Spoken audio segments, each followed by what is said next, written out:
Zdravím všetkých! Chystáte sa na Rodos a neviete, kde začať? Alebo len snívate o gréckom slnku? Tak či onak, ste na správnom mieste.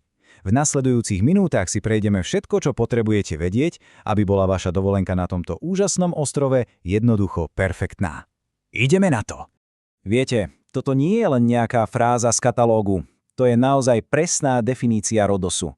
Na jednom mieste sa tu stretáva drsná história stredovekých rytierov a tá najpohodovejšia plážová atmosféra, akú si viete predstaviť. Je to kombinácia, ktorá vás jednoducho dostane. Dobre, aby sme v tom mali systém, pozrieme sa na 5 hlavných bodov. Najprv si povieme, kedy je najlepšie ísť a kam presne.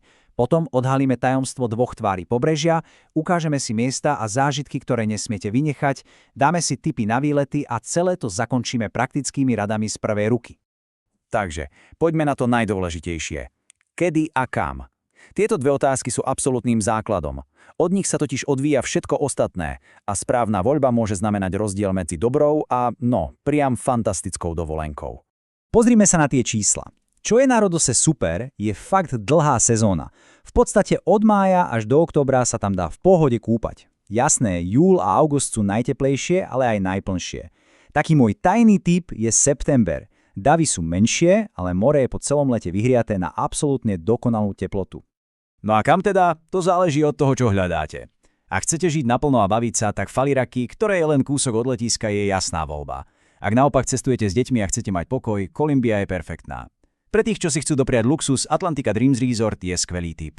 No a ak chcete zažiť to pravé Grécko, zvážte dedinku Lardos na juhu. Je to síce ďalej, asi hodinu od letiska, ale tá atmosféra, tá stojí za to.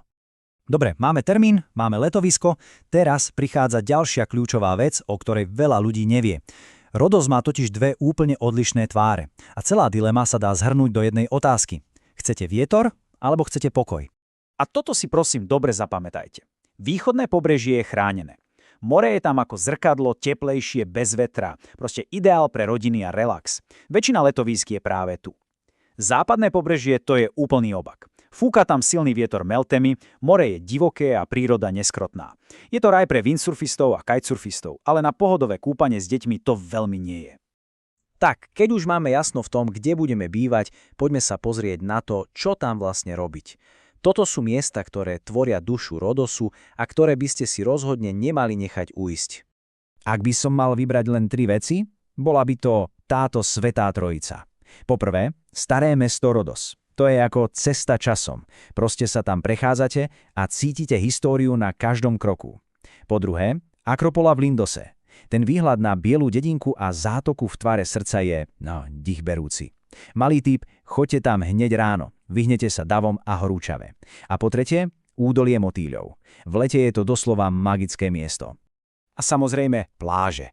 Cambika je taká klasika. Dlhá, piesočnatá, proste vstávka na istotu.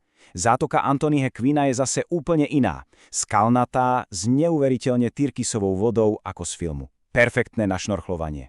Zátoka svätého Pavla pod Lindosom je zase romantika sama.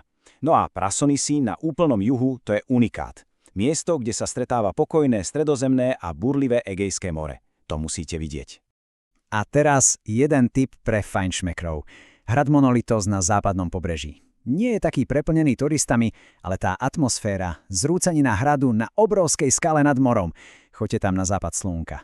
To je jeden z tých momentov, kedy len sedíte, pozeráte a jednoducho nemáte slov. Ležať na pláži je síce super, ale bola by škoda nespoznať aj okolie. Rodos je totiž skvelým východiskovým bodom pre niekoľko naozaj zaujímavých výletov. Ktorý si vybrať? Ak milujete fotogenické miesta, výlet loďou na ostrov Simi s jeho farebnými domčekmi je povinnosť. Ak máte radi trochu adrenalínu, safari na džípoch do vnútrozemia je skvelý zážitok. Chcete zažiť kúsok Orientu?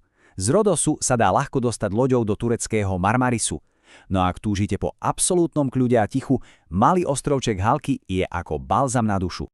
Dobre, a na záver si poďme prejsť ešte zopár praktických vecí. Sú to drobnosti, ale presne tie, ktoré vám vedia spríjemniť dovolenku a ušetria vás od zbytočných starostí. Poznáte to. Končí sa dovolenka a prichádza tá klasická otázka. Čo donesieme domov? A teraz nemyslím nejakú magnetku vyrobenú na druhom konci sveta. Čo je naozaj autentické? Tu je pár tipov na veci, ktoré majú naozaj dušu Rodosu. vynikajúci olivový olej alebo víno z malej dedinky Apolona, prírodné morské šponžie, ktoré sú typické pre nedaleký ostrov Simi, krásne, ručne vyšívané textílie z Lindosu alebo tradičná rodoská keramika. To sú darčeky, ktoré majú príbeh.